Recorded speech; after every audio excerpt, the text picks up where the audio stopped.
Merci à vous.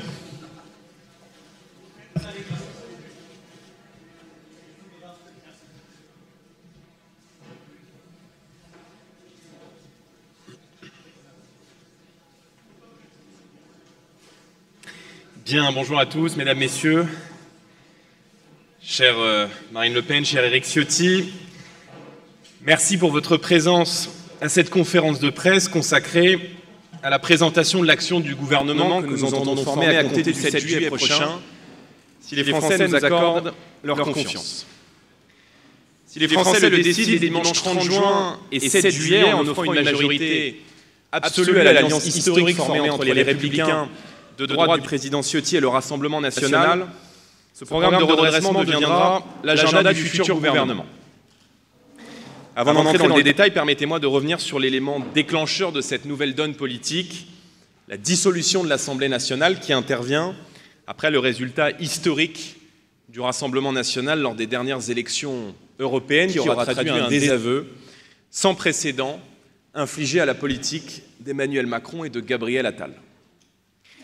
Je note que beaucoup d'observateurs politiques, certains sont peut-être ici dans la salle, nous disaient alors que c'était impossible, que la dissolution n'interviendrait pas et que les élections européennes ne pouvaient avoir d'impact sur la scène nationale. Le président de la République, lui-même, affirmait que le scrutin de mi-mandat, qu'étaient les élections européennes, resterait sans lendemain, encore une promesse non tenue. Si cette dissolution suscite une incertitude légitime du pays quant au cap politique que prendra la nation à compter de l'été, je réfute l'idée même qu'elle soit un facteur de désordre ou de conflit. En démocratie, a fortiori dans la République, il est sain de s'en remettre au peuple, de revenir aux urnes lorsque le pays est confronté à une impasse. Le général de Gaulle l'exprimait ainsi, la Cour suprême, c'est le peuple. En réalité, au moins depuis les élections législatives de 2022, depuis la mise en minorité d'Emmanuel Macron à l'Assemblée nationale, nous assistons à une recomposition politique autour de 3 grands blocs. Si les Français le décident, ces élections législatives permettront de parachever avec un effet immédiatement perceptible dans leur vie quotidienne la nouvelle donne qu'ils avaient initiée il y a 2 ans et confirmée le 9 juin dernier lors des élections européennes. L'alliance que je conduis est aujourd'hui la seule alternance crédible, responsable, capable d'engager le redressement du pays, de le faire dans le respect des institutions, des libertés individuelles et bien sûr de l'unité de la nation. L'alternance, bien sûr, est une majorité présidentielle qui s'est autodissoute et qui s'apprête à quitter le pouvoir dans quelques jours. 7 longues années de macronisme ont affaibli le pays. La situation budgétaire sans précédent de quasi-faillite, comme le désordre sécuritaire et migratoire qui règne en France, appelle la majorité sortante à l'humilité. D'autre part, l'alliance que je conduis est aussi l'unique rempart au risque réel de voir l'extrême gauche de Jean-Luc Mélenchon s'emparer du pouvoir. Un rempart républicain, patriote face au nouveau Front populaire, à son désir de détruire les institutions et de pousser le pays vers le chaos généralisé. Par l'investiture de candidats radicaux flirtant avec l'antisémitisme, de militants fichés S, par une ambiguïté assumée à l'égard du terrorisme islamiste, par leur volonté d'ouvrir les vannes de l'immigration ou de désarmer la police, le programme de la NUPES 2.0 est d'abord dangereux pour la paix civile et l'unité nationale. Il est aussi mortifère pour notre économie, avec un projet d'explosion assumée de la dette publique, avec l'instauration d'une fiscalité confiscatoire pour les Français qui travaillent et pour tous nos chefs d'entreprise, bref, pour tous ceux qui contribuent par leur travail à la prospérité du pays. Voter LFI, c'est voter pour le FMI. En voulant faire de la France le Venezuela sans le pétrole, le nouveau Front populaire provoquerait quelques jours seulement après son arrivée au pouvoir la mise sous tutelle du pays par le Fonds monétaire international. Je le dis solennellement à nos compatriotes, le Rassemblement national est aujourd'hui le seul mouvement à pouvoir mettre en œuvre dès maintenant et raisonnablement les aspirations clairement exprimées par les Français. En 3 mots, nous sommes prêts.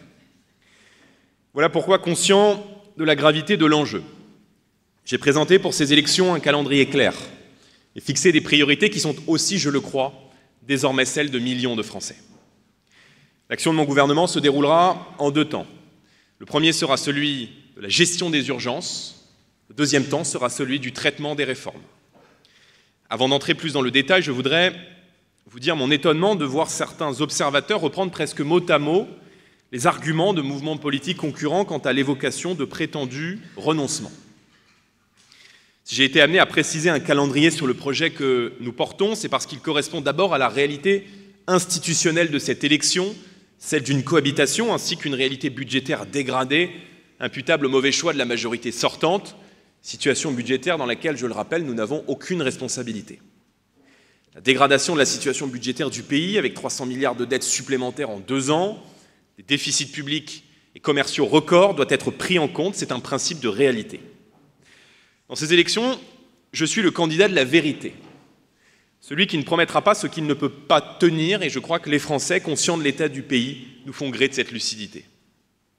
Parce qu'on ne résout pas 20 ans d'échecs politiques en quelques heures, le redressement du pays nécessitera d'inscrire l'action du futur gouvernement dans le temps long.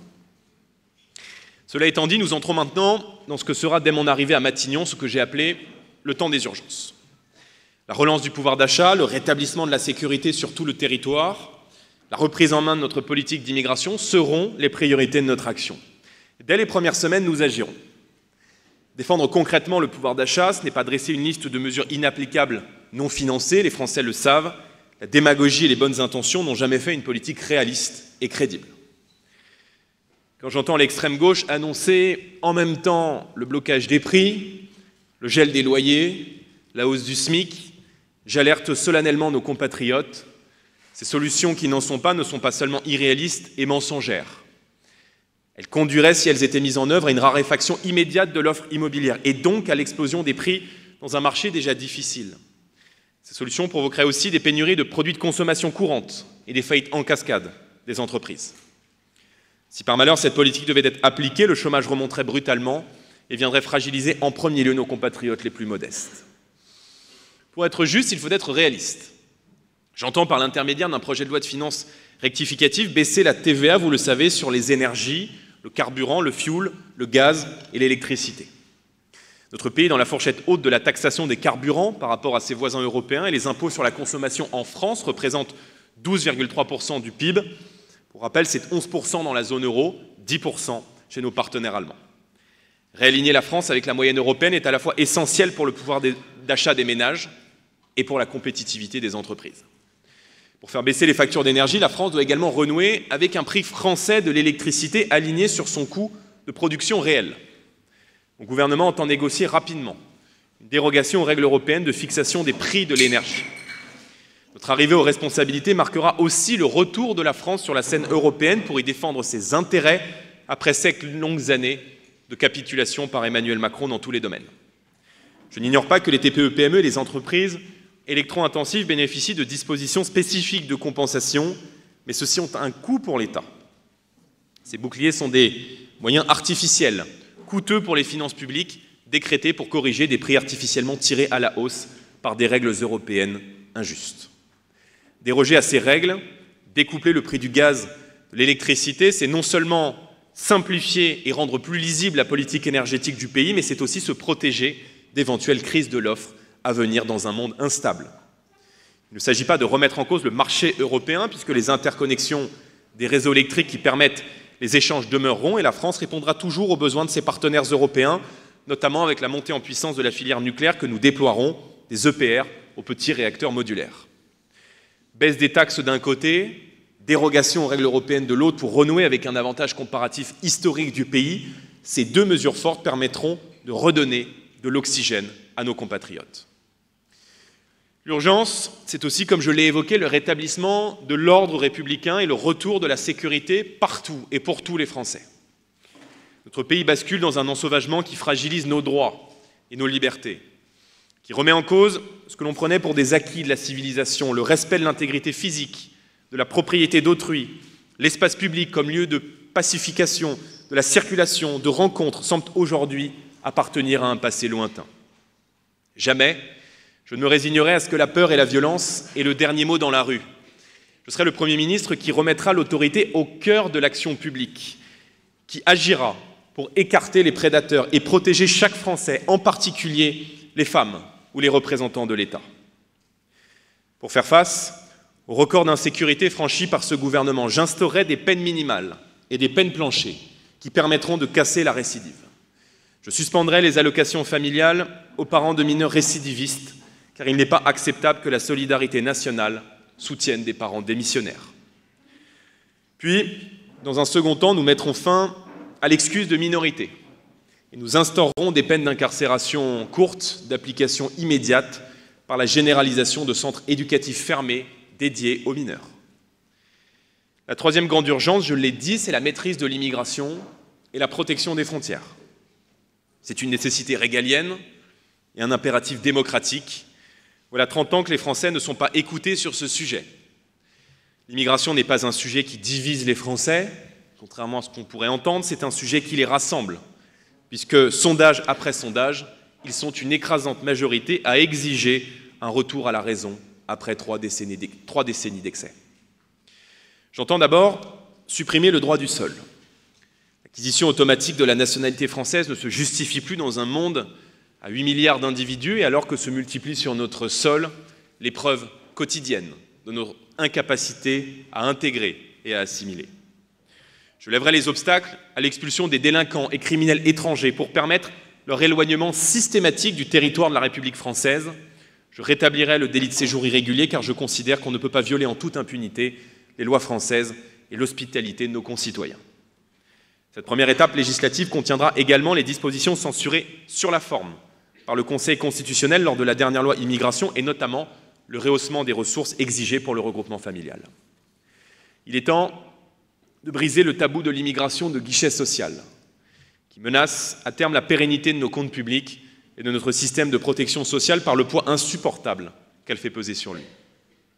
Dimanche, nos candidats incarneront le seul vote efficace pour réduire les flux migratoires en France.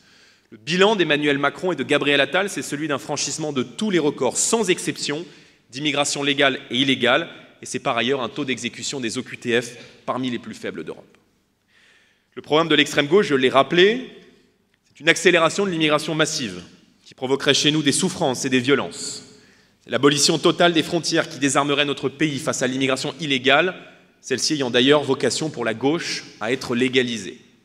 Par un tour de passe-passe, on ne lutte plus contre l'immigration clandestine selon eux, puisque celle-ci devient de fait légale.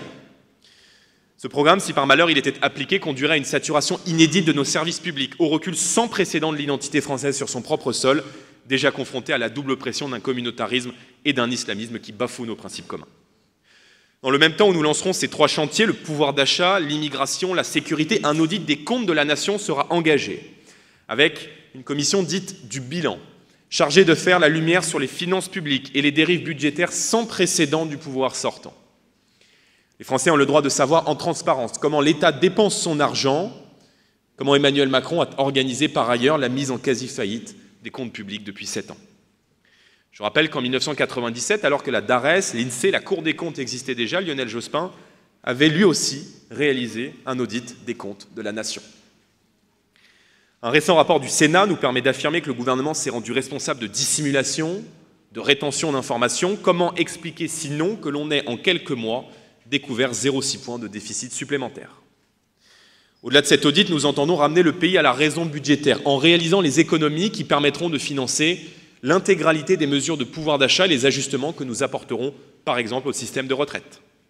Nous avons d'ores et déjà identifié avec précision quelques postes de dépenses concernés. J'ai commencé à les détailler ces derniers jours dans la presse. Les dépenses qui favorisent l'immigration légale ou illégale, les dépenses qui contribuent à fragiliser les intérêts de la France à l'étranger, certaines niches fiscales coûteuses et abusives au regard de l'urgence sociale que traverse le pays. Ligne à ligne, nous sommes convaincus que nous découvrirons les gisements qui nous permettront de mettre fin à la déraison budgétaire qui est depuis 7 ans la marque de fabrique du président aux 3 000 milliards de dette publique. À l'âge des chèques en bois d'Emmanuel Macron doit succéder un temps de bonne gestion, responsable, protectrice, en conséquence de la souveraineté de la nation et à l'évidence des contribuables français. Après ces premières mesures d'urgence viendra ce que nous avons appelé le temps des réformes, qui a vocation à redresser la France sur le temps long. Je vous propose pour plus de clarté une présentation non exhaustive par thème avec les grandes questions que la France doit affronter au XXIe siècle. Le rétablissement de la sécurité et la maîtrise de l'immigration auront évidemment toute leur place dans ce deuxième temps des réformes où le gouvernement d'union nationale sera chargé d'approfondir la reprise en main du pays. Je pense par exemple au nécessaire projet de loi contre l'idéologie islamiste coordonné lors de la dernière élection présidentielle par Jean-Paul Garot et que je souhaite voir rapidement adopté. Et permettez-moi de développer d'autres sujets sur lesquels notre action se déploiera en cas de victoire le 7 juillet. Je veux d'abord, mesdames, messieurs, clarifier notre position sur la réforme des retraites, qui était, je le crois, déformée, voire caricaturée. Ma priorité, je l'ai dit, ce sont les carrières longues et j'entends là aussi agir vite. À compter de l'automne, les Français qui ont commencé à travailler avant 20 ans et qui justifient de 40 annuités pourront partir à la retraite dès 60 ans.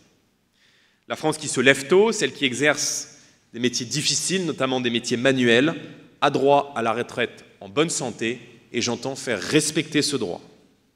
Pour les autres, une progressivité sera mise en œuvre, comme nous l'avions défendu en 2022 lors de la campagne présidentielle portée par Marine Le Pen, avec un âge légal de 62 ans et un nombre d'annuités allant jusqu'à 42 années de cotisation. Le calendrier progressif de sa mise en œuvre sera déterminé après la consultation de l'audit budgétaire et au regard des marges que celui-ci nous aura permis d'identifier. La réforme des retraites d'Emmanuel Macron n'est pas seulement injuste socialement, elle est inefficace économiquement. Elle présente, nous l'avons dit, des coûts cachés, 2/3 des actifs de plus de 60 ans étant sans emploi. Le report de l'âge légal tel que prévu par le président de la République entraîne de fait une augmentation de la dépense sociale. Elle sera donc en principe abrogée. Notre réforme vise aussi à augmenter le taux d'activité des jeunes et à soutenir la croissance en poussant plus tôt et plus vite vers l'emploi et ainsi répondre aux besoins de nos entreprises en force vive et en capital humain. Et puisque nous parlons des jeunes, permettez-moi d'aborder un autre chantier central de notre gouvernement, le redressement de l'école. Je ne me résous pas à la dégradation éducative de la France, à son décrochage dans les grands classements internationaux. La France doit renouer avec son statut de grande nation du savoir et de l'excellence dont le modèle d'instruction a de tout temps été envié par le monde entier. Contrairement aux ingénieurs du chaos à gauche qui ont toujours une lutte de retard, je n'entends pas rouvrir une guerre scolaire qui diviserait. L'école privée doit être respectée dans ses spécificités, mais l'école publique et le patrimoine de ceux qui n'en ont pas doit être restauré dans son exigence et viser l'objectif d'un nivellement par le haut. Au XIXe siècle, Jules Ferry évoquait la plus redoutable inégalité qui vient de la naissance, celle de l'éducation. Il est frappant de constater que les inégalités sociales se reproduisent parce que nous avons renoncé à l'exigence, pourtant l'une des promesses fondatrices de la République française. Je souhaite que la France se dote d'une école de l'exigence, qui remettra la transmission du savoir au centre de tout, qui remettra l'accent sur la maîtrise des savoirs fondamentaux à l'école primaire notamment, qui rendra aux professeurs leur autorité, leur valeur et leur prestige. Nos professeurs sont ceux qui transmettent les savoirs fondamentaux, le goût de l'effort, la curiosité, sans lesquels aucune élévation intellectuelle, aucune ascension sociale, ni aucun esprit critique ne sont possibles. Ils doivent être respectés et leur métier doit encore progressivement être revalorisé. Outre cet accent mis sur les savoirs fondamentaux à l'école primaire, je l'ai annoncé, nous voulons remplacer le collège unique par un collège modulaire, qui valorise tout autant les filières générales que les filières professionnelles. Ce collège modulaire permettra d'orienter plus tôt et plus efficacement sur le modèle de ce qui existe par exemple chez nos voisins suisses ou allemands. Dès la 4e, les cours seront adaptés, les résultats du brevet sont pris en compte par une orientation vers l'apprentissage, vers le lycée général ou vers le lycée professionnel. J'entends par ailleurs refaire de l'école un asile inviolable, où les querelles des hommes n'entrent pas, et cela passe, dès la rentrée de septembre, par un Big Bang de l'autorité. Dès la rentrée, les téléphones portables seront interdits dans les établissements scolaires, dont les lycées. Nos écoles, je le crois, doivent devenir des zones de sobriété numérique. Les écrans ne sont pas les principaux pourvoyeurs de la violence, bien sûr, mais on ne peut pas minimiser leur impact dans les difficultés de concentration ou les comportements mimétiques. Le vouvoiement des enseignants sera obligatoire et les expérimentations des ports de l'uniforme sera poursuivies. Je suis, à titre personnel, favorable à son instauration à l'école primaire, mais aussi au collège. Nous mettrons un terme à l'idéologie du pas de vague et au recul de la République dans ses propres institutions. La protection fonctionnelle sera automatique pour les membres de la communauté éducative en cas de plainte pour violence, menace ou injure. Nous le devons aux milliers de professeurs intimidés, mis sous pression ou agressés chaque jour. Nous le devons également à Dominique Bernard ou à Samuel Paty. Avec nous, l'État se tiendra systématiquement aux côtés de ses professeurs. Des sanctions planchers seront instaurées pour les conseils disciplinaires et des centres spécialisés pour les élèves perturbateurs ou harceleurs seront créés pour protéger à la fois les autres élèves et les enseignants. Nous renouerons avec le principe de la loi Ciotti de 2010, abrogée par François Hollande, qui prévoit la suspension des allocations familiales et des bourses scolaires en cas de perturbations graves et répétées au sein des établissements scolaires. Dans ce temps des réformes, nous nous attacherons également, mesdames, messieurs, à redresser l'économie française, à la simplifier et à la moderniser. J'entends mettre le travail au cœur de notre ambition économique, valoriser aussi bien la récompense des salariés que la liberté des entrepreneurs, fondamentale à toute prospérité économique dans le siècle qui vient. La France accuse aujourd'hui un déficit commercial qui se creuse d'année en année, souffre d'une désindustrialisation chronique, notamment par rapport à nos voisins italiens ou allemands, et la productivité du travail diminue depuis 2019, fait sans précédent dans l'histoire du pays. Nous devons refaire de la France un pays de producteurs, et je le dis, déverrouiller toutes les contraintes qui pèsent sur la croissance. Pour faire face à cette situation, nous lancerons, dès l'automne, des États généraux de la simplification en concertation avec les acteurs économiques. Ils permettront de mettre à plat un certain nombre d'entraves à la croissance, de normes abusives qui pèsent sur notre compétitivité, à commencer par la surtransposition absurde de directives émanant de Bruxelles. Avant même d'attendre les conclusions de ces États généraux, organisés de concert avec les acteurs économiques, nous décréterons une pause réglementaire dans les surtranspositions européennes. Le temps est enfin revenu d'adopter la sobriété normative. C'est sans doute la seule décroissance bonne pour l'économie française. Cette logique de simplification nous conduira par exemple dans l'immobilier à alléger les dispositions de la loi ZAN, à supprimer des contraintes posées par le DPE sur la location ou la vente de biens immobiliers. Cela permettra d'en fluidifier le marché qui est en crise profonde, ce qui empêche aujourd'hui des millions de Français de louer, d'accéder à la propriété, en plus de menacer la croissance du pays, puisque la construction représente 11% du PIB et un peu plus de 2 millions d'emplois. Enfin, dans une optique de réalignement compétitif de la France sur ses voisins européens, nous maintenons l'ambition de poursuivre la baisse des impôts de production, et de mettre en place pour nos entreprises une fiscalité de croissance. Ces impôts de production sont aujourd'hui bien plus élevés que la moyenne de nos partenaires européens, et ce sera là l'une des clés de notre ambition en faveur de l'industrie qui doit redevenir une ambition nationale de chaque instant. Si l'on veut résorber les déficits, il faut impérativement renouer avec la croissance et accroître le taux d'activité de la population. Le collège modulaire que j'ai évoqué à l'instant permettra précisément une entrée plus précoce des jeunes sur le marché du travail, adaptés aux réalités du monde économique, notamment des jeunes qui n'ont pas vocation à poursuivre dans les filières générales et qui ont plus d'appétence pour les filières manuelles ou les filières professionnelles. Nous le disons, il y a urgence à redonner toute leur place, toute leur noblesse à ces voies d'accès à la vie active. Avec nous, elles redeviendront, ces métiers manuels, ces filières professionnelles, une fierté nationale pour les élèves, pour leurs familles, mais aussi pour les entreprises. Enfin, mesdames, messieurs, une bonne économie, ce sont des bons salaires. C'est une juste rémunération et les salaires sont trop bas aujourd'hui dans notre pays. Nous libérons la possibilité pour les entreprises d'augmenter les salaires sans peser sur le coût du travail et sur la compétitivité, avec un dispositif gagnant-gagnant qui offre la liberté d'augmenter les salaires de 10% sans cotisation patronale pendant 5 ans, et cela jusqu'à 3 fois le SMIC. Cette mesure est bien plus large et bien plus réaliste que l'augmentation du SMIC et permet de mieux considérer les salariés sans peser sur l'activité des entreprises. La hausse du SMIC, telle que voulue par la NUPES 2.0, plongerait dans la difficulté des milliers d'entreprises, petites, moyennes. L'évocation par Mme Rabault d'une compensation pour les TPE-PME démontre par ailleurs que cette mesure est considérée comme pénalisante, y compris pour ceux qui en seront les concepteurs.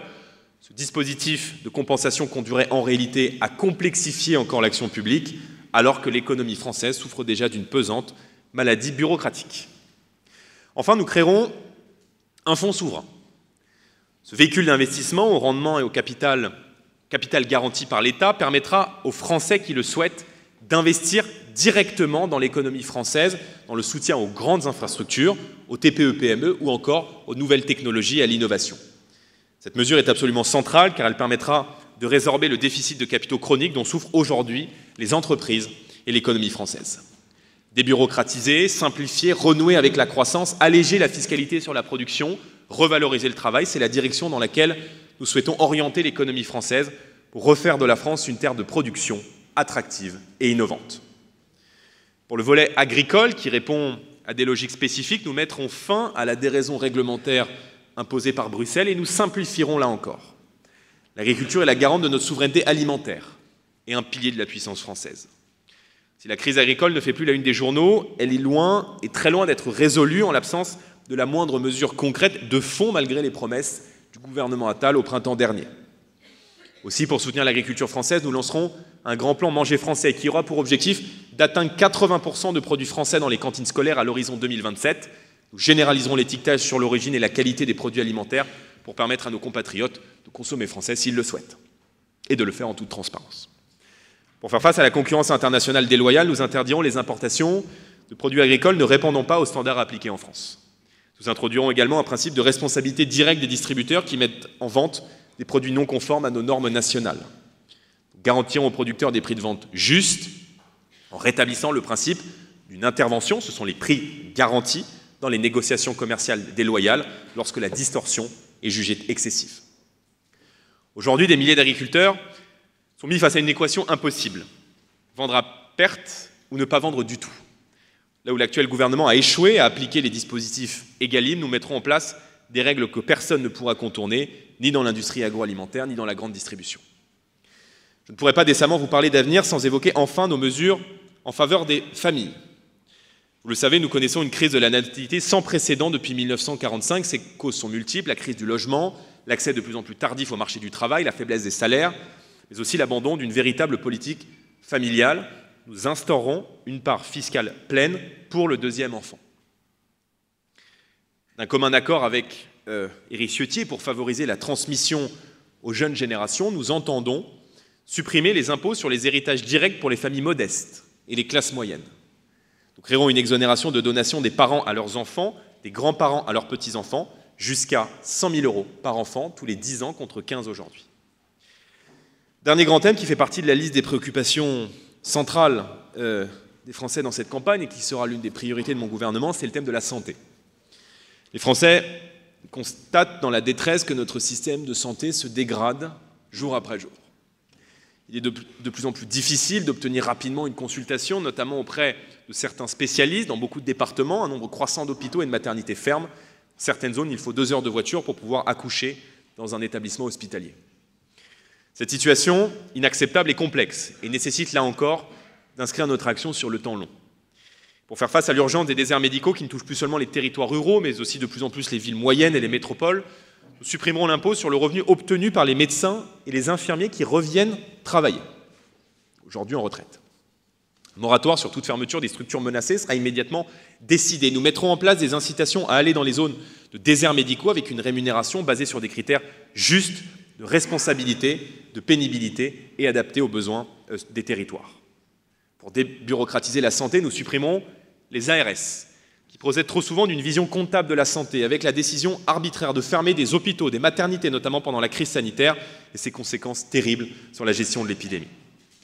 Nous souhaitons que les préfets coordonnent l'action en matière de santé, directement, en lien avec un préfet délégué à la santé issu du terrain. Cette responsabilité préfectorale permettra de départementaliser la gestion de la santé, de redonner son sens à une santé de proximité, alors que l'échelon régional a démontré un trop grand éloignement vis-à-vis de nos compatriotes. Enfin, il faut faire confiance aux professionnels de santé, libéraux, privés ou publics, en leur redonnant le pouvoir. Les soignants doivent revenir au poste de décision, notamment dans le cadre d'une direction bicéphale de l'hôpital. Permettez-moi, mesdames, messieurs, en conclusion de ces priorités, évidemment non exhaustives, de partager avec vous ma vision de l'État. Nous voulons un État fort, restauré dans sa capacité d'action, dans son prestige, dans son rôle d'arbitre comme dans celui de garant des libertés fondamentales. Restaurer l'État dans sa capacité d'action, cela signifie d'abord le sanctuariser dans ses fonctions régaliennes, la défense, avec le respect inconditionnel de la trajectoire budgétaire prévue par la loi de programmation militaire. Je m'y engage. La perception de l'impôt et des cotisations avec une lutte sans merci contre les fraudes fiscales et sociales qui coûtent dizaines de milliards d'euros chaque année. Je m'y engage. Cela signifie aussi la protection et le rétablissement de la haute fonction publique essentielle au fonctionnement et à la prospérité de la nation.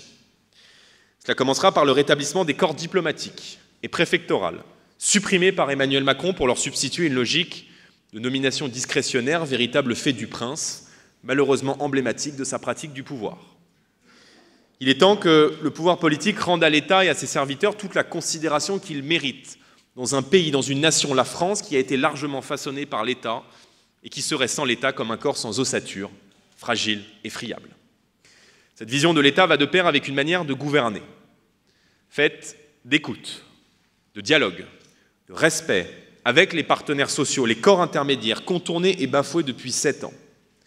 Trop peu d'observateurs ont souligné que la démarche d'union nationale que nous avions initiée, c'est-à-dire d'un gouvernement qui va au-delà du Rassemblement national, bien sûr, était le signe d'une nouvelle maturité de notre mouvement politique, capable de s'allier avec d'autres forces républicaines et patriotes, comme les Républicains de droite du président Ciotti, tout en respectant l'identité et les particularités de chacun.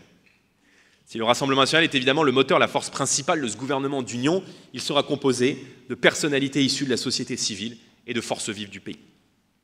Si les Français nous font confiance et nous offrent une majorité absolue, s'ils me font l'honneur d'être leur Premier ministre, alors je serai le Premier ministre de chacun d'entre eux, y compris de celles et de ceux qui n'auront pas voté pour le Rassemblement national aux élections législatives. Alors, je dirais à ma majorité de ne pas être une majorité qui écrase, une majorité fermée.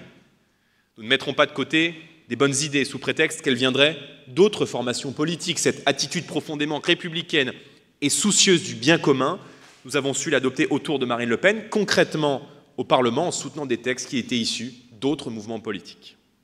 Je pourrais citer la prise en charge intégrale par l'assurance maladie des soins liés au traitement du cancer du sein, ou encore l'aide d'urgence pour les femmes victimes de violences conjugales, sur lesquelles il nous faut aller encore plus loin.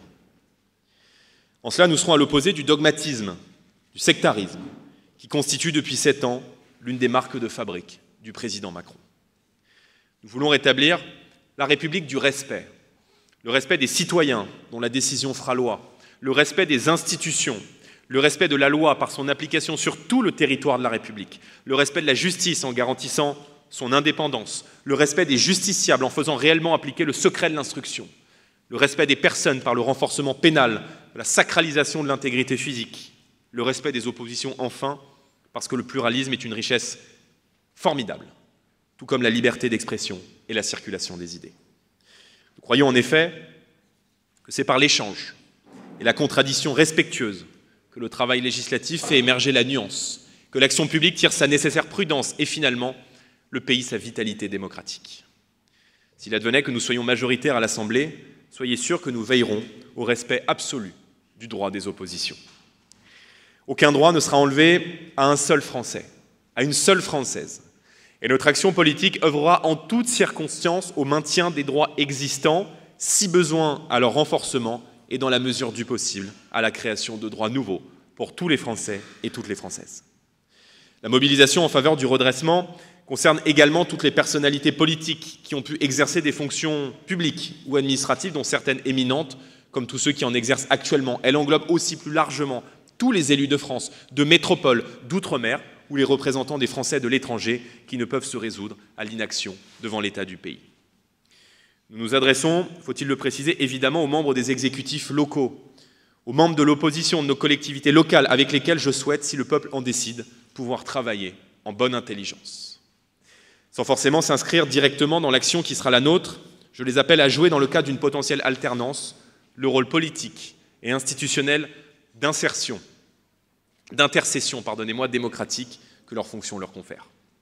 Cette main, nous l'attendons également aux corps intermédiaires, aux syndicats, aux représentants des corporations, à toutes les institutions, associations, de plus en plus, de la plus petite, à la plus grande, et en pratique, à toutes celles qui œuvrent sur notre territoire.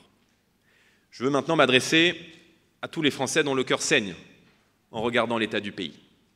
Dans les temps instables et incertains que nous vivons, Dans la situation périlleuse où se trouve la nation, nous ne sommes pas condamnés au déclin et à la résignation. La France doit renouer avec le temps de l'espérance. Elle peut retrouver sa confiance et affronter l'avenir avec détermination. Dans cette mission exaltante et difficile que nous aurons à affronter, nous aurons besoin de tous les talents, de toutes les énergies, de toutes les bonnes volontés, de toutes les Françaises et de tous les Français. Nous aurons besoin que prévale par-dessus tout un principe qui nous est si cher et qui est indispensable à nos compatriotes, un principe qui nous a tant fait défaut et qui a tant fait défaut à l'action publique depuis des décennies, la foi dans la France, la foi dans sa grandeur. Je vous remercie et je me tiens à votre entière disposition pour répondre à vos questions.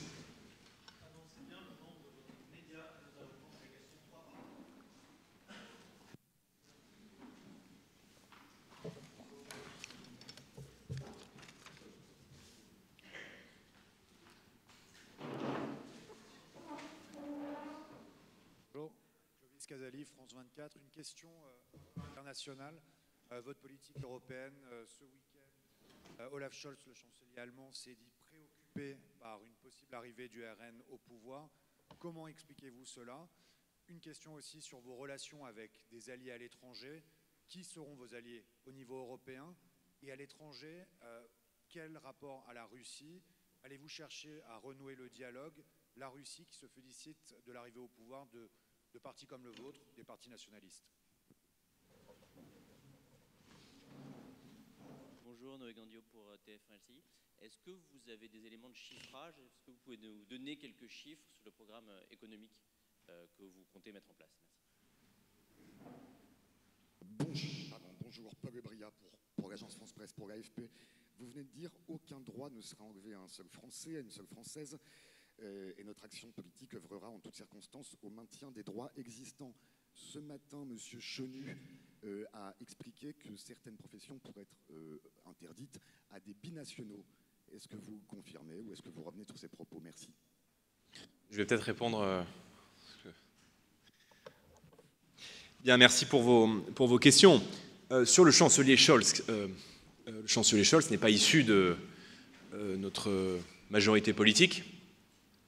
Et nous ne travaillons pas dans le même groupe au Parlement européen. Par conséquent, c'est normal qu'il exprime à notre égard les réticences politiques qui sont celles d'un concurrent politique avec lesquels nous avons des désaccords. Ce que je note, c'est que depuis maintenant plusieurs années, au sein de la construction européenne, l'Allemagne arrive à défendre ses intérêts. Je suis respectueux du couple franco-allemand. Je crois que le respect que nous devons au couple franco-allemand est un respect que nous devons à l'histoire et à celui de la construction européenne. Mais j'entends demain, à la tête du pays, moi aussi défendre les intérêts de mon pays dans le cadre de la construction européenne.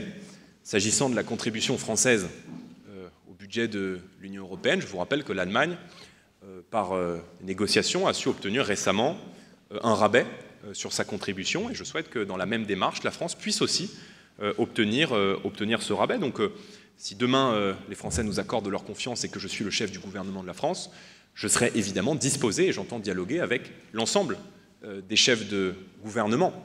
Ma responsabilité ne sera plus celle d'un président de mouvement, mais celle d'un chef de gouvernement. Et par conséquent, je serai amené à dialoguer avec l'ensemble des chefs de gouvernement, et j'espère, si demain les Français nous accordent leur confiance, avoir l'occasion et l'opportunité de dialoguer avec le chancelier allemand. Sur la Russie, je l'ai dit, moi je n'entends pas remettre en cause les engagements qui sont aujourd'hui ceux de la France et qui seraient de nature à affaiblir la voix de la France sur la scène internationale et qui seraient de nature à affaiblir la crédibilité de notre pays dans un temps de conflit aux portes de l'Europe à l'égard de nos partenaires européens qui sont eux aussi engagés directement ou indirectement dans ce conflit. J'ai eu l'occasion de rappeler mes lignes rouges. Ma ligne rouge est très claire, c'est l'envoi de troupes sur le sol ukrainien. Je n'entends pas créer les conditions ou mettre en œuvre un envoi de troupes françaises sur le territoire ukrainien. C'est ma position, c'est celle de notre mouvement, elle n'a pas varié. Et deuxièmement, si je suis favorable à ce que le soutien logistique et en matériel de défense à l'Ukraine puisse se poursuivre, Ma ligne rouge demeure quant à l'envoi, notamment de missiles longue portée ou de matériel militaire qui pourrait avoir les conséquences d'une escalade, c'est-à-dire du matériel qui pourrait frapper directement les villes russes, parce que je crois que cela créerait les conditions d'abord d'une co-belligérance de la France et les conditions d'une escalade face à une puissance qui est une puissance nucléaire. Je considère la Russie comme une menace aujourd'hui multidimensionnelle, à la fois pour la France et pour l'Europe. La Russie conteste aujourd'hui des intérêts français, elle le conteste depuis plusieurs mois, depuis plusieurs années sur nos zones d'influence historiques, en Afrique. Elle le conteste en mer Noire, et elle le conteste aussi dans nos outre-mer, en prenant fait et cause notamment pour les Comores, face aux pressions qui sont exercées sur le territoire de Mayotte. Je serai extrêmement vigilant aux tentatives d'ingérence de la Russie, mais aussi de tous les États et de toutes les puissances du monde. Et permettez-moi d'enjamber la deuxième question pour aller sur la question des binationaux. Oui, je vous confirme que les postes les plus stratégiques de l'État seront réservés aux citoyens français et aux nationaux français, pour une raison très simple, c'est qu'il y a des postes stratégiques liés au secteur de la sécurité ou de la défense, qui sont des secteurs par définition stratégiques, et les réserver aux citoyens français, c'est aussi un moyen, parmi d'autres, de se protéger de tentatives d'ingérence qui pourraient être orchestrées par des États étrangers à l'égard des intérêts français. Donc j'entends protéger les intérêts français, ne pas affaiblir la voix de la France sur la scène internationale, et encore une fois, les positions qui seront les miennes seront toujours déterminées au regard de l'intérêt de la France et de l'intérêt de mon pays. Sur le chiffrage, j'entends ce débat sur le chiffrage, je l'entends d'abord de la part de mes opposants politiques, c'est un peu fort de café d'ailleurs quand on a fait 300 milliards d'euros de dettes en 2 ans, de venir nous reprocher d'engager une dépense, je pense à la TVA notamment, qui sur une année qui n'est pas une année pleine, va nécessiter que l'on cherche 7 milliards d'euros dans les finances de l'État. J'ai évoqué des pistes d'économie à la fois à court, moyen et long terme. J'ai évoqué la niche fiscale d'un certain nombre de secteurs qui, au regard du contexte d'urgence sociale, je le crois, ne se justifient pas. J'ai évoqué la baisse de la contribution française au budget de l'Union européenne et je souhaite en cela que la France puisse négocier un rabais sur le modèle de nos partenaires allemands.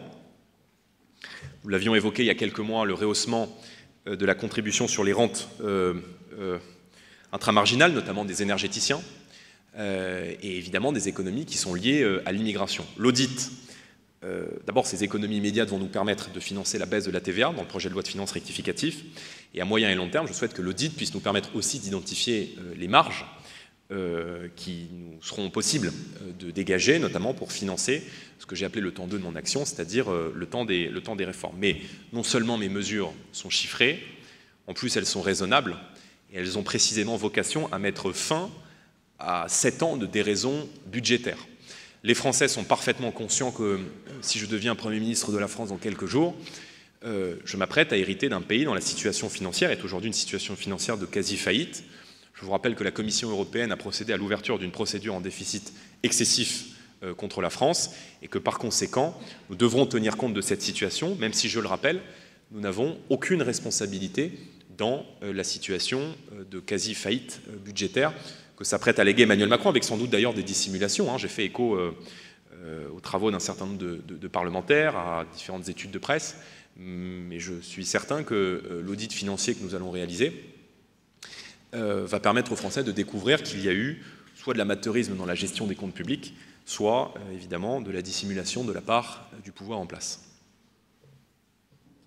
Bonjour, Caroline Motte pour France Télévisions. Dans une lettre aux Français, Emmanuel Macron invite à choisir une troisième voie, celle d'un bloc central, notamment face à l'extrême droite qui, je cite, divise la nation, ignore le changement climatique et prétend rendre du pouvoir d'achat. Que lui répondez-vous? Et si jamais vous obtenez la majorité absolue, quel style de relation souhaitez-vous entretenir avec le chef de l'État?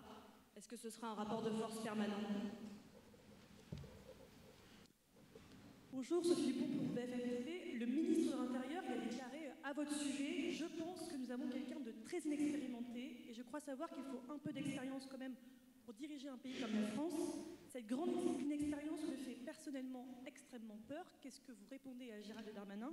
Et j'ai une deuxième question. En hypothèse haute, d'après une projection ELAB pour BFM TV et la Tribune Dimanche, les Français vous accordent 280 députés. S'il vous manque 9 députés, et alors qu'ils auront massivement voté pour vous, est-ce que vous refuserez le pouvoir qu'ils vous donnent pour 9 députés? Merci.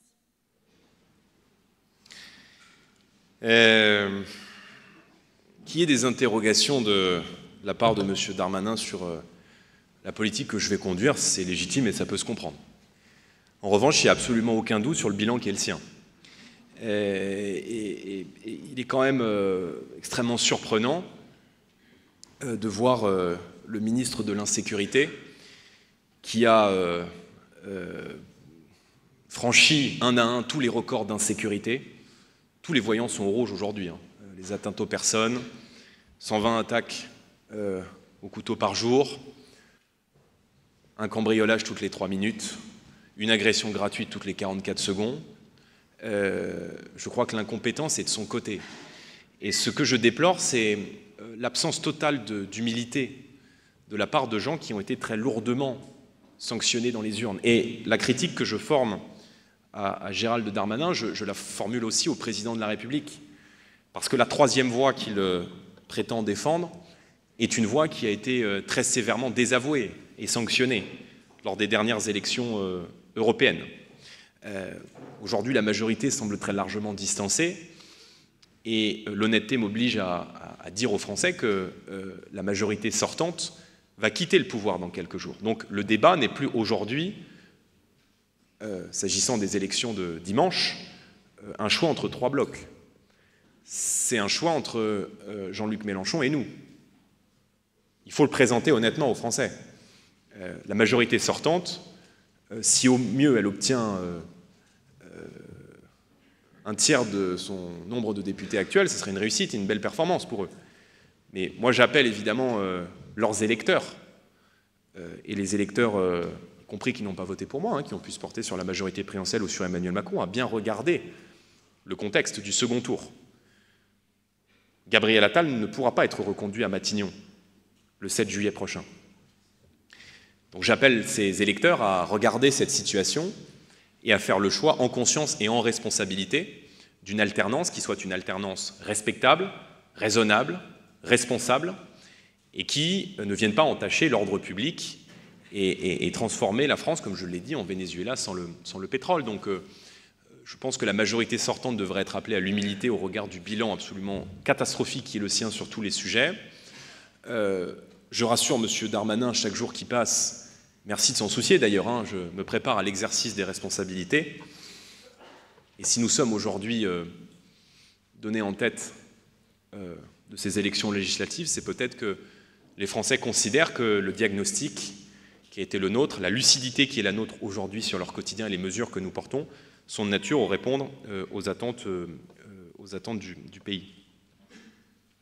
Sur la relation que j'entends avoir avec le président de la République, c'est peut-être la différence d'ailleurs avec les premiers ministres que nous avons connus depuis 2017, et peut-être plus avec Gabriel Attal, c'est que je n'entends pas être le collaborateur d'Emmanuel Macron.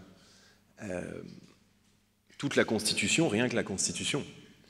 J'assumerai ma responsabilité, celle d'être un Premier ministre de cohabitation, respectueux, parce que c'est ma nature et que c'est mon éducation, de la fonction qui est la sienne, celle de président de la République, des institutions, mais je serai intransigeant sur la politique pour laquelle nous aurons été élus et sur les convictions qui sont les miennes et celles que j'entends évidemment mettre en œuvre dans le cadre du projet de redressement, donc à la fois respectueux des institutions, mais intransigeant sur la politique que je mènerai parce que j'aurai eu la légitimité démocratique pour la mettre en œuvre.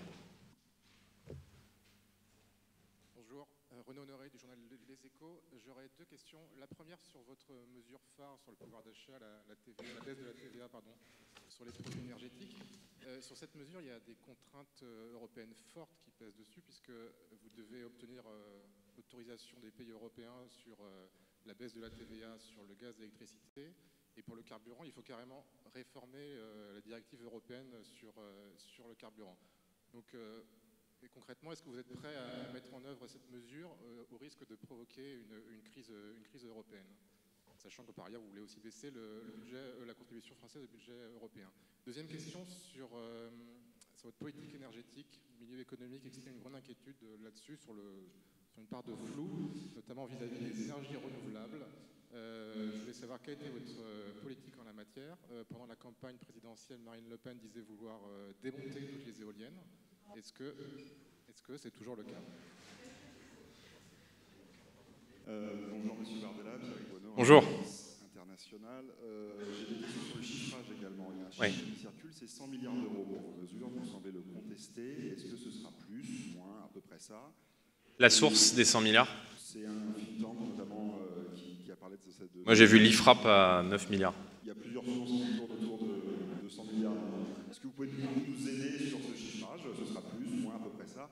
Et nous donner 3-4 exemples peut-être de mesures. Vous nous dites que vos mesures sont chiffrées, mais donnez-nous quelques exemples peut-être pour avancer un peu plus loin. Juste, Monsieur Bardella, vous n'avez pas répondu à ma deuxième question. Pardon. Qu'est-ce qui se passe si vous avez 280 Ah oui, pardon, tout à fait. euros massivement votés pour vous? Est-ce que vous refusez le pouvoir qu'il vous donne? Merci.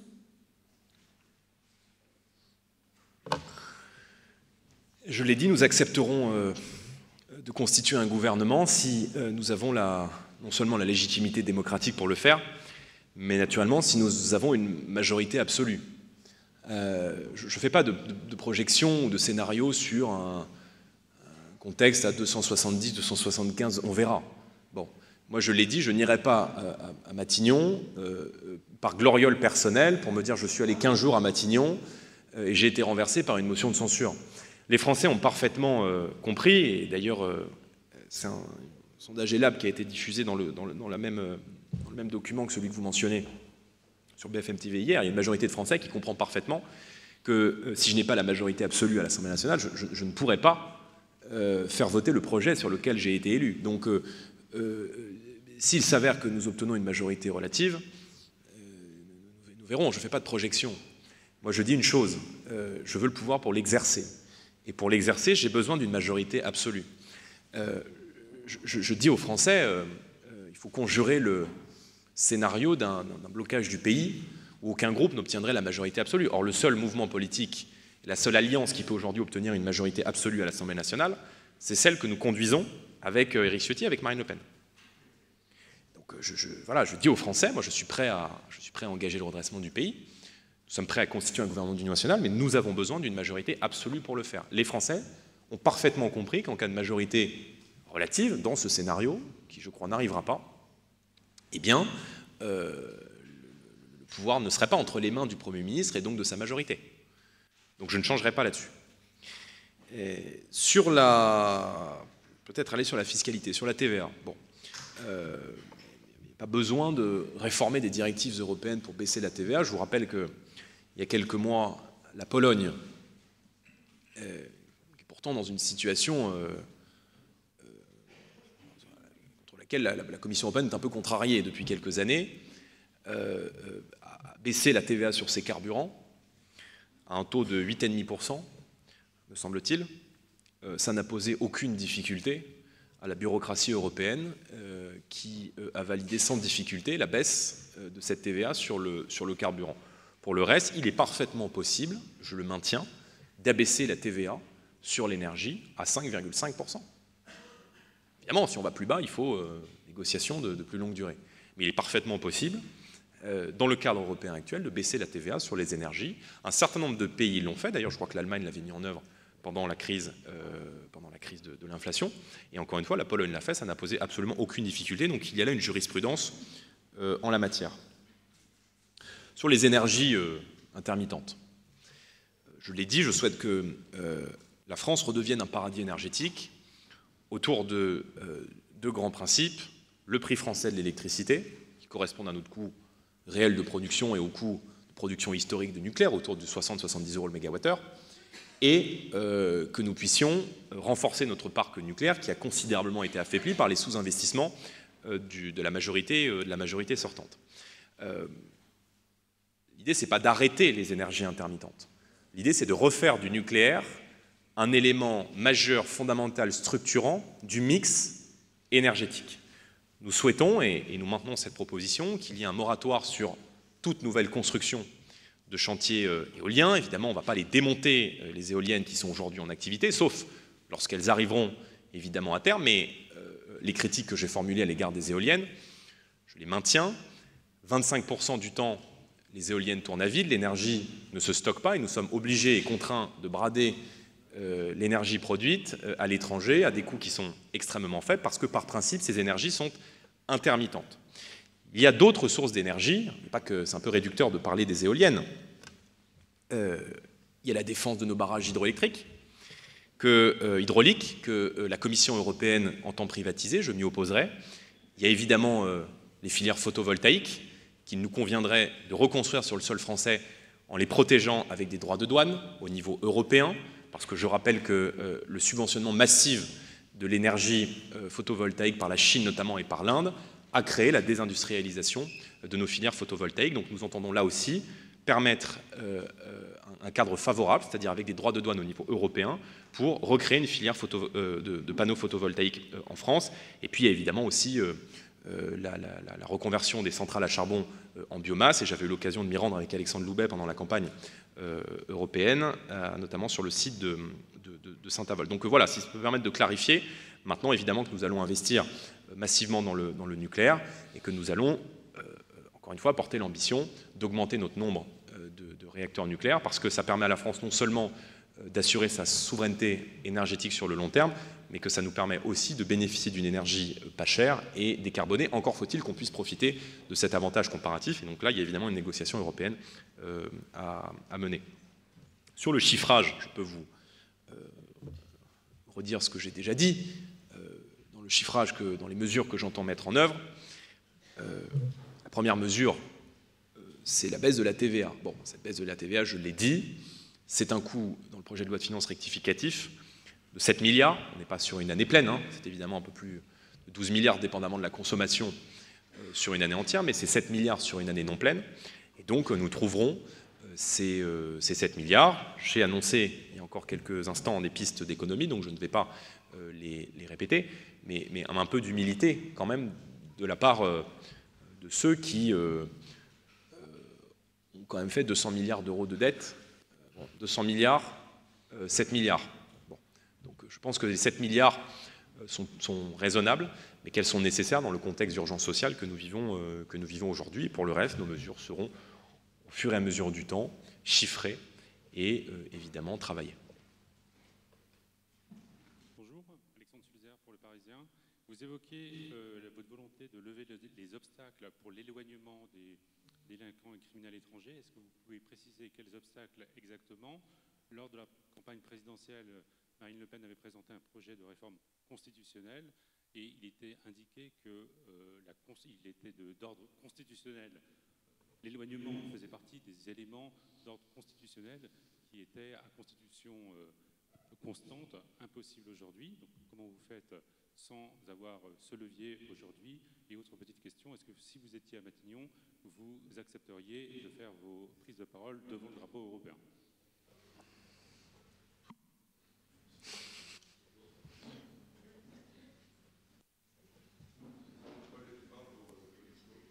Bonjour. De la personnalité française qui devrait siéger à la Commission européenne et excusez-moi, j'ai pas entendu. Quelle est votre position sur le choix de la personnalité française qui devrait siéger au sein de la Commission européenne? Commissaire européen. Et comment vous comptez influer sur ce choix? Oui, bonjour. Bonjour. Trois questions concernant les Outre-mer. La première concernant le droit du sol. Vous avez évoqué tout à l'heure la suppression du droit du sol. Qu'en est-il de la future loi Mayotte? Sera-t-elle justement engagée, comme elle l'est actuellement, ou pas? Concernant la Nouvelle-Calédonie, 3 personnes issues de la cellule de coordination des actions de terrain sont actuellement en détention provisoire, actuellement en métropole. Est-ce que vous approuvez cette mesure? Et est-ce que, avec vous maintiendrez le dégel? Enfin, concernant le ministère des Outre-mer, les élus ultramarins réclament un ministère de plein exercice. Oui. Si vous êtes le Premier ministre, feront-ils gain de cause avec vous? Merci.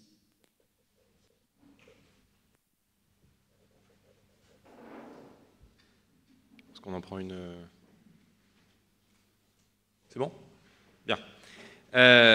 Monsieur Sulzer, d'abord. Bon, il est évident que le retour de l'ordre, de l'autorité, que ce soit sur les questions sécuritaires ou migratoires, il prendra du temps. Il y a évidemment des mesures d'urgence qui seront mises en place dès l'été, mais il a vocation à s'échelonner tout au long de mon action. D'abord en 2 temps. Le premier temps, c'est celui de la voie parlementaire et législative classique. Donc, je ferai adopter par le Parlement les mesures que je peux faire adopter par le Parlement, lorsque j'évoque la levée d'un certain nombre de contraintes qui se posent aujourd'hui à l'éloignement de personnes d'individus ayant fait l'objet d'une OQTF. Je peux vous citer par exemple l'augmentation du délai de rétention dans les CRA, dans les centres de rétention administrative, au maximum de ce qu'autorise l'Union européenne. Vous savez qu'on est limité aujourd'hui à 90 jours. Je souhaite étendre ce délai. C'est une proposition qui était portée notamment par Éric Ciotti, qui est concerné par la frontière franco-italienne de Menton dans son département. Donc voilà un exemple des contraintes juridiques et administratives parmi d'autres qui se posent et qui entravent l'éloignement, que nous pourrons mettre en place par la voie parlementaire et par la voie législative. Il est évident que, et nous l'avons dit aux Français, le deuxième temps et la finalité de cette reprise en main de la politique migration devra se faire lors de l'élection présidentielle par l'intermédiaire d'un référendum.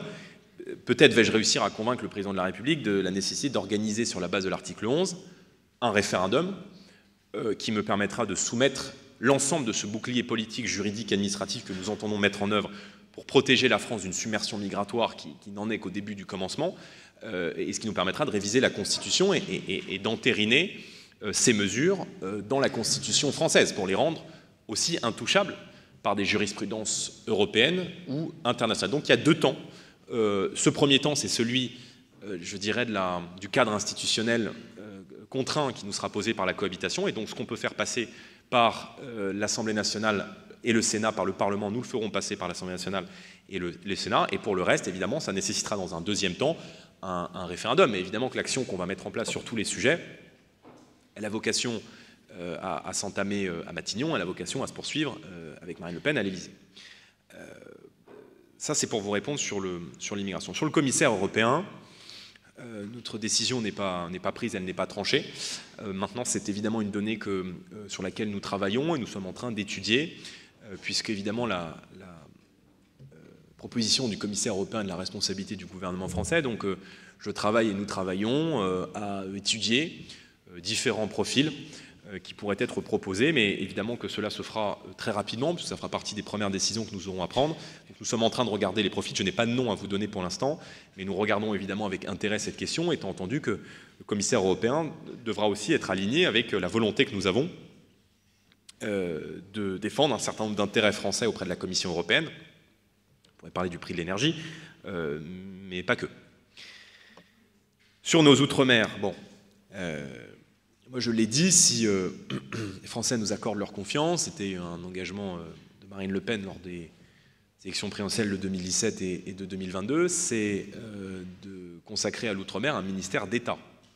Parce que je crois que le retour de l'État en outre-mer, dans sa dimension régalienne, mais aussi dans ses services publics, par le développement des infrastructures de santé, par l'accès à l'eau, garanti pour tous les Français, tous les territoires d'outre-mer, le rétablissement de la sécurité, la nécessaire réforme de l'octroi de mer aussi, pour permettre à nos compatriotes ultramarins de voir la facture, le ticket de caisse baisser lorsqu'ils font leurs courses. Aujourd'hui, vous faites vos courses aux Antilles, c'est 60% plus cher qu'en métropole. Donc c'est des sujets évidemment qu'il faudra traiter.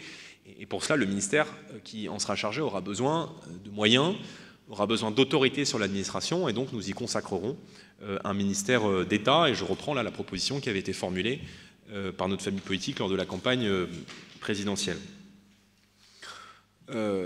Sur la Nouvelle-Calédonie, bon, le rapprochement des détenus est une position qui est envisageable. Reste à en déterminer évidemment les conditions, et le Parlement pourra parfaitement travailler sur ce sujet dès son installation. Nous l'avons dit, dans notre famille politique a historiquement toujours été avocat et défenseur de la Calédonie française.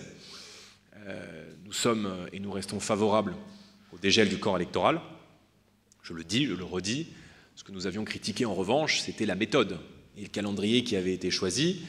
Et moi-même, j'avais indiqué que d'engager le dégel du corps électoral dans un contexte local, dépendamment des différents partis tendus, allait entraîner la mobilisation de services de l'État et notamment la mobilisation de fonctionnaires de police qui ne me semblait pas de bon augure à la veille des Jeux Olympiques, alors que nos forces de l'ordre, depuis maintenant plusieurs mois, sont contraints d'affronter des mobilisations sociales, les émeutes l'an dernier, les Jeux Olympiques bien sûr, la Coupe du Monde de rugby, et que l'engagement de forces de l'ordre en Outre-mer, en renfort, allait évidemment contribuer à l'épuisement de nos forces de l'ordre. Donc ce que nous avions critiqué n'est pas le principe du dégel, nous avions toujours été favorables à ce principe, nous y sommes toujours favorables, mais permettez-moi de vous rappeler que nous avions critiqué la méthode, et évidemment que rien ne peut se bâtir en Calédonie sans le rétablissement de l'ordre. Voilà, et donc le rétablissement de l'ordre, de l'autorité de l'État, de la sécurité de nos compatriotes sur place est évidemment un élément fondamental. Donc nous continuerons évidemment l'engagement qui a été pris de rétablir l'ordre et l'autorité de l'État. La situation est très difficile, il faut avoir beaucoup d'humilité sur la situation, et évidemment que nous serons amenés dès les premières semaines à un dialogue avec les différents partis dès notre arrivée au pouvoir. Pardon ? J'y réfléchis. C'est comme le commissaire européen. Il réfléchit. Bonjour, Mathilde Carcenti pour Bonjour. Info. Jean-Philippe Tanguy a expliqué hier que votre gouvernement mettrait, je cite, hors d'état de nuire les militants d'extrême gauche en manifestation. Qu'est-ce que cela suppose en termes de moyens répressifs et de renseignement? Est-ce que vous souhaitez supprimer la liberté d'opinion ou de manifestation? Et autre question, certains membres des forces de l'ordre s'inquiètent des désordres que créerait l'arrivée du Rassemblement national au pouvoir. Que comptez-vous faire pour les éviter? Merci. Bonjour, Tamar. Juste, pardon madame, la deuxième question, pardon. Oui, juste avant les affrontements. La deuxième question. Oui, s'il vous plaît, désolé. Certains membres des forces de l'ordre estiment que l'arrivée... Et juste avant c'est pardon. Sur la liberté d'opinion et de manifestation. Bonjour. Merci, désolé. Bonjour madame. Bonjour, Tamar Sebok du quotidien israélien Yediot Achronot et le site Ynet. Que pensez-vous de l'importation de conflits étrangers, notamment Israël et Gaza, en France? Et quelle est votre position sur ces conflits? Et par conséquent aussi, qu'est-ce que vous allez faire par rapport à la montée d'antisémitisme? Manon Aubry d'LFI venait de dire les seuls qui ont été condamnés pour les antisémitismes et le racisme, c'est l'extrême droite. Et la deuxième question, c'est par rapport à ce que vous avez dit sur la double nationalité. Est-ce que vous considérez que les gens qui ont la double nationalité sont moins loyaux à la République? Parce qu'il y a quand même des représentants des Français à l'étranger qui sont à l'Assemblée nationale et qui ont la double nationalité. Merci. Merci. Rina Bassis, le Monitor.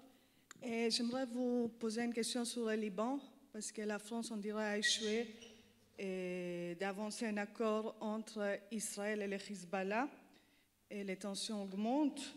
Si jamais Israël est attaqué par le Hezbollah ou par l'Iran, est-ce que la France sera sur son côté? Est-ce que la France va le soutenir comme elle a fait le 13 avril? Merci.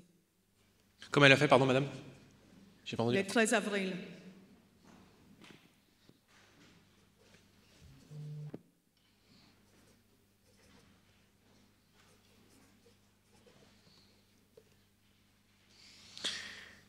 Bien, merci pour vos questions. D'abord, moi, si je suis Premier ministre dans quelques jours, j'entends dissoudre toutes les organisations qui usent de la violence dans notre pays, qu'elles soient d'ultra-droite ou d'ultra-gauche, et ma main ne tremblera pas face à ceux qui veulent la violence dans notre société, qui viennent perturber les mobilisations sociales, qui sont pourtant organisées par des syndicats qui ne sont pas des amis politiques, mais qui doivent avoir le droit. Je serai le garant des libertés individuelles, des libertés de manifester, et même si certains souhaitent manifester contre nous, ils ont tout le loisir et la liberté de le faire, et la République est là pour leur permettre de manifester. Ma ligne rouge, c'est la violence. Voilà. Depuis maintenant plusieurs mois, depuis plusieurs années, les gouvernements successifs ont fait preuve de mansuétude, parfois de complicité à l'égard des organisations d'ultra-gauche, qu'on a bien souvent laissé, je me rappelle pendant les mobilisations contre la réforme des retraites, monter à l'avant des cortèges. Les policiers le disent, hein, les syndicats de police en qui j'ai confiance le disent, pour venir ternir les revendications sur le fond.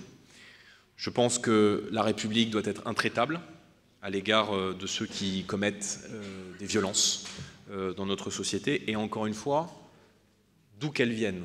Voilà, qu'elles viennent de l'ultra-gauche ou qu'elles viennent de l'ultra-droite. Sur les affrontements, je crains aucun affrontement. On vit dans un état de droit, avec une république, une police républicaine, des libertés qui sont garanties. Maintenant, si certains souhaitent affronter l'État ou affronter la police, ils se mettent eux-mêmes hors des clous de la République et doivent répondre à la loi. Et j'étudie en ce moment même la manière dont on peut renforcer aussi l'arsenal juridique pour nous protéger de dérives violentes que l'on connaît dans un certain nombre de mobilisations, pour aussi permettre à ces mobilisations de s'exprimer. Mais, madame, moi je ne veux pas croire, pardon, hein, que la gauche, que l'extrême gauche, qui manifeste chaque semaine pour la République, puisse contester le résultat des élections. Je note qu'il y a chez certains une tendance aujourd'hui à l'extrême gauche, des réflexes autoritaires, voire totalitaires. Non pas seulement une tendance à l'insurrection, à la bordélisation de tout, à la volonté de mettre le chaos, mais désormais une contestation du principe même de la démocratie. Bon. Moi, si les Français m'accordent leur confiance, je serai le garant du fonctionnement des institutions et le garant du bon fonctionnement de la démocratie française dans le respect des libertés publiques, des libertés individuelles et des libertés d'opinion. Donc je serai donc le garant de ces libertés d'opinion, mais j'ai une ligne rouge, comme tous les Français, c'est le désordre et c'est la violence. Sur le conflit israélo-palestinien,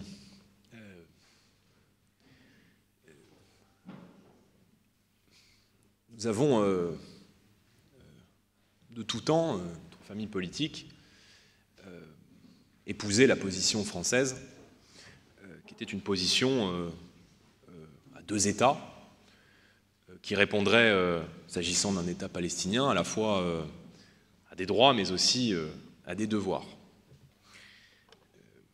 Cette situation et cette ambition, qui a toujours été portée par la France et que nous avons toujours soutenue, a, je crois, été rendue caduque dans l'immédiat par les atrocités et les attaques du Hamas le 7 octobre dernier. Et reconnaître aujourd'hui un État palestinien au moment où nous nous parlons, je ne dis pas que ça ne doit pas rester un horizon, mais reconnaître un État palestinien où nous nous parlons, ça serait reconnaître le terrorisme et ça serait accorder une légitimité politique à une organisation qui prévoit dans sa charte la destruction de l'État d'Israël et qui, dans le même temps, est considérée par l'Union européenne comme une organisation terroriste. Alors je sais qu'il y a beaucoup de responsables politiques à gauche et à l'extrême gauche qui, par électoralisme, font le jeu d'un antisémitisme d'atmosphère qui se développe depuis le 7 octobre, qui menace nos compatriotes de confession juive et qu'il faut combattre ces mouvements politiques sur le terrain moral et sur le terrain démocratique.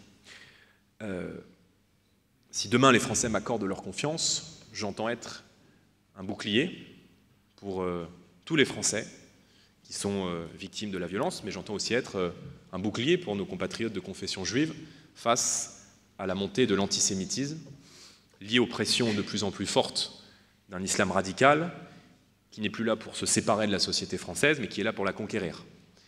Et en la matière, nous avons eu l'occasion à plusieurs reprises de nous inquiéter de l'importation sur le sol français d'une idéologie qui a déjà frappé le territoire de la République française, Bataclan, Charlie Hebdo, à Nice, et qui est aujourd'hui l'un des grands périls que nous allons devoir affronter. Je ne vois pas la difficulté que pose vis-à-vis de telle ou telle personne l'interdiction de doubles nationaux. Enfin, est-ce qu'aujourd'hui on imagine des franco-russes travailler au ministère des Armées? Il y a aujourd'hui des postes stratégiques dans l'administration. D'abord, il y a certains postes qui sont déjà réservés aujourd'hui aux citoyens français, c'est le cas de la fonction publique, mais il y a des postes aujourd'hui de contractuels qui peuvent être dans les secteurs stratégiques de la défense ou de la sécurité, où les intérêts français sont directement en débat, qui peuvent être binationaux. Alors, ça concerne une minorité de personnes. Nous n'entendons pas remettre en cause la double nationalité. Merci de me permettre de le clarifier. En revanche, nous entendons effectivement réserver un certain nombre d'emplois stratégiques dans les secteurs notamment liés à la sécurité ou à la défense, exclusivement à des citoyens français. Peut-être juste, pour que ce soit bien clair. Je réponds et... Ouais. C'est les secteurs stratégiques qui sont liés à la sécurité et à la défense. Ah bah oui. Oui, bien sûr. Non, mais ma réponse porte sur les binationaux. Mais aujourd'hui, effectivement, un contractuel qui travaillerait au ministère de la Défense, par exemple, pour citer l'exemple le plus évident, demain avec nous ne pourrait pas être un binational. Encore une fois, l'idée, c'est de protéger les intérêts français et c'est d'éviter les tentatives d'ingérence. Maintenant, je veux bien qu'on passe la campagne dessus, hein, moi ça ne me pose aucun problème, mais c'est minoritaire. Bon, donc Sébastien Chenu a été interrogé, il a répondu, et ça concerne en réalité très peu de personnes. Donc c'est anecdotique, mais c'est non seulement symbolique, mais c'est juste un principe de défense des intérêts de la nation. Sur le Liban, j'ai eu l'occasion de me rendre au Liban il y a quelques mois, de rencontrer le Premier ministre Mikati notamment. Emmanuel Macron est venu chanter le soutien de la France après le drame de l'explosion du port à Beyrouth. Les Libanais l'attendent encore. Nous avons des engagements historiques, des liens très forts avec le Liban. J'entends poursuivre ce lien historique que nous avons avec Beyrouth. Maintenant, il est clair que nous regardons avec la plus grande vigilance la situation extrêmement délicate aujourd'hui, notamment à la frontière entre le Liban et Israël. Il est évident que les moyens dont dispose, c'est un fait, le Hezbollah, tant sur le plan de l'armement que sur les finances, sont des moyens qui sont 10 fois supérieurs à ceux du Hamas. Et il est évident que si demain le Hezbollah devait franchir de nouvelles lignes rouges, alors les conséquences seraient très lourdes. Le rôle de la France, encore et toujours, c'est d'appeler à la désescalade, et c'est d'utiliser aussi son influence historique qu'elle peut avoir sur des pays du Moyen-Orient pour inciter à cette désescalade. C'est simple, mais ça a toujours été la position historique de la France. De Gaulle disait « Vers l'Orient compliqué, je vole avec des idées simples ». Donc on essaie de regarder depuis Paris la situation avec lucidité. Le problème du Liban aujourd'hui, c'est l'État dans l'État. Voilà. Et sans doute, compatriotes doivent regarder le Liban. Parce que le Liban est la preuve vivante que c'est la démographie qui fait l'histoire. Voilà.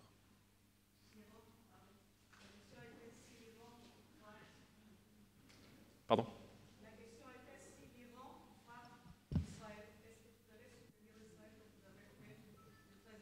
Oui, naturellement. Bonjour, Marius Maty pour AEF Info. Bonjour, monsieur.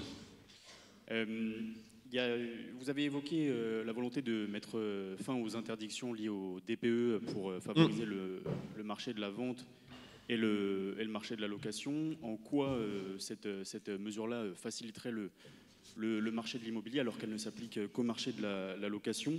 Sur le ZAN, vous avez souligné votre volonté de revoir les modalités d'application. Est-ce que ça voudrait dire que vous voudriez repousser l'objectif ZAN à 2070, pas en 2050? Et enfin, sur le projet de loi logement abordable du ministre du Logement, il y avait une disposition qui visait à inclure le logement abordable dans le calcul du taux SRU sur le logement social.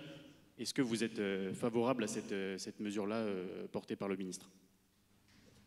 Bonjour Monsieur Bardella, Charles Sapin du journal Le Point. Bonjour Monsieur Sapin. Pour ce qui est de votre débat demain soir sur TF1, le Premier ministre Gabriel Attal a réclamé Mélenchon.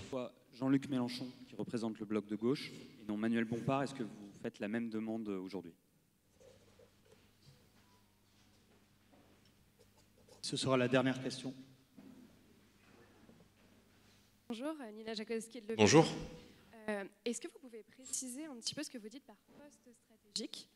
Parce qu'aujourd'hui, il y a près de 5 millions d'emplois qui sont interdits aux étrangers extra-européens pour diverses raisons. Pour vous, ce serait combien d'emplois? Et on l'a déjà posé plusieurs fois, mais où trouvez-vous vos 7 milliards pour financer, votre mesure sur la TVA?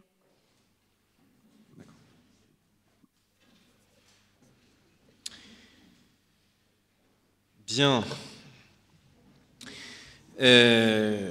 Bon, sur le logement, aujourd'hui, on a un marché qui est globalement freiné, à mon sens, à la fois sur la location et sur la vente. À mon sens, et au sens de beaucoup de professionnels, pour deux raisons. D'abord, l'augmentation des taux d'intérêt et du taux directeur de la Banque Centrale Européenne, qui a eu des répercussions, évidemment, sur les taux pour les ménages. Et, me semble-t-il, une réglementation votée ces dernières années qui, aujourd'hui, contraint à la fois les locations et les ventes. Donc, sur le projet de loi du gouvernement, nous allons regarder et étudier la question. Maintenant, moi, j'ai deux ambitions très claires.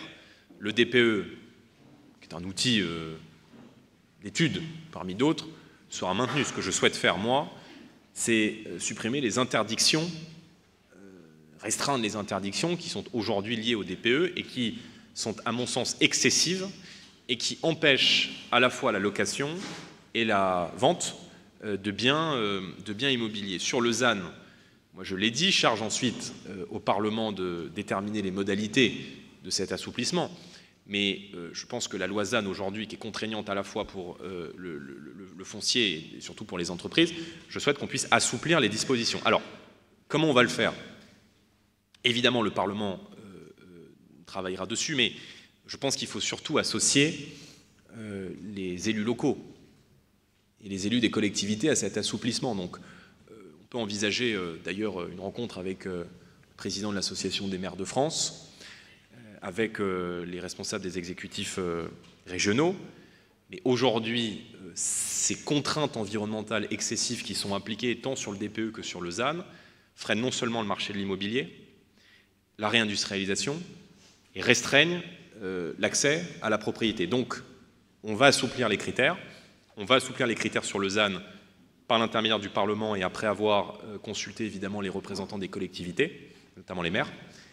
Et deuxièmement, pour le DPE, on libérera les interdictions qui aujourd'hui rendent le DPE quasiment bloquant lorsque vous voulez vendre ou louer un logement, et de le faire afin de fluidifier le marché de l'immobilier qui est aujourd'hui bloqué. Je pense que ces deux dispositions vont permettre de fluidifier en partie le marché de l'immobilier. Monsieur Sapin, on regardera ça, on regardera ça et puis on vous donnera la réponse. C'est un débat de candidats au poste de Premier ministre. Et j'ai le sentiment que aujourd'hui, une partie de l'alliance à gauche cherche à planquer M. Mélenchon, alors qu'il est, de son propre aveu lui-même, le candidat au poste de Premier ministre. Donc, je souhaite que M. Mélenchon vienne débattre demain avec ses concurrents. J'ai beaucoup de respect pour M. Bompard, mais l'invitation qui a été formulée par vos confrères de TF1 est une invitation aux candidats au poste de Premier ministre. Par conséquent, moi, je souhaite que demain, M. Mélenchon puisse, candidat lui-même au poste de Premier ministre, représentant de la NUPES dans une alliance un peu originale. Hein. On voit M. Hollande, qui a été le président de la République française au moment des attentats du Bataclan et de Charlie Hebdo, à côté de M. Poutou, dont le mouvement politique est poursuivi pour avoir fait l'apologie du terrorisme à la suite des attentats du 7 octobre, au milieu de fichiers S, bon, puissent venir débattre. Voilà, parce que là où j'ai un point d'accord avec Emmanuel Macron dans cette campagne, j'en ai qu'un, en fait, c'est que cette élection, c'est un moment de clarification. Il y a une clarification aujourd'hui qui s'est faite à droite, où on a vu beaucoup de représentants des Républicains, dont certains qui ont quitté le parti d'ailleurs, se draper dans de très grandes déclarations contre le président Ciotti, pour tout simplement pas avouer le fait qu'il voulait diriger avec Emmanuel Macron. Et puis à gauche, on a vu une clarification aussi, avec cette alliance du pire et ce péril qui est aujourd'hui aux portes du pouvoir, allant de François Hollande jusqu'à M. Poutou. Donc, il faut que Mélenchon ne se dissimule pas. Voilà. Donc j'invite M. Mélenchon à participer à ce débat et à ne pas avancer masqué dans cette élection.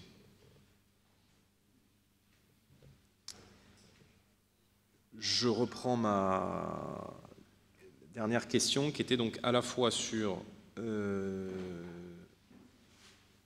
encore la double nationalité. Bon, donc je réitère ma réponse. Ça concerne quelques postes qui sont des postes stratégiques.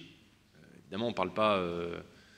ce sont des postes éminemment stratégiques où on peut sous-entendre qu'il peut y avoir de l'ingérence.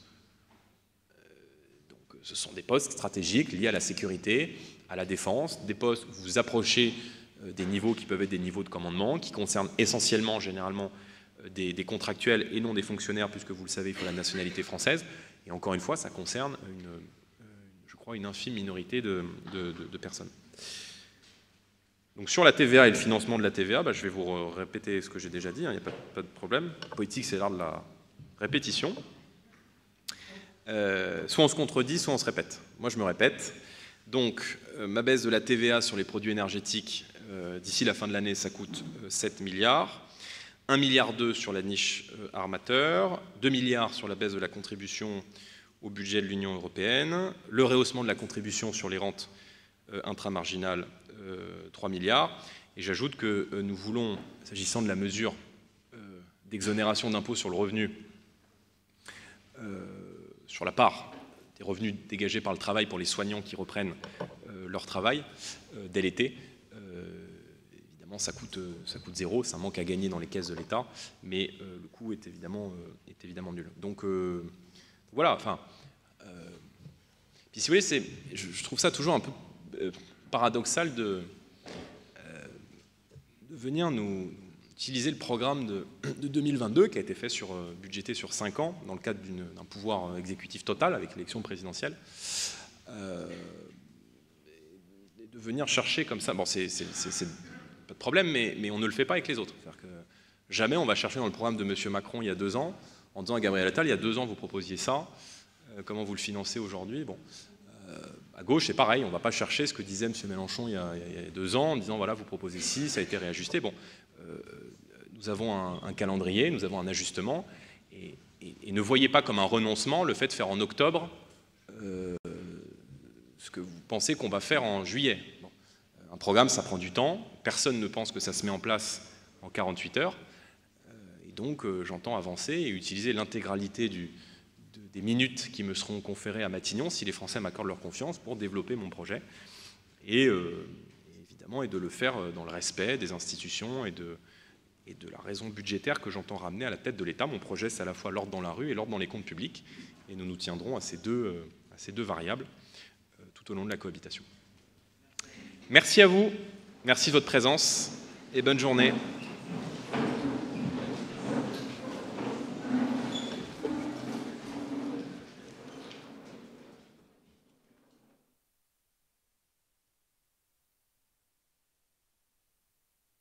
Les binationaux.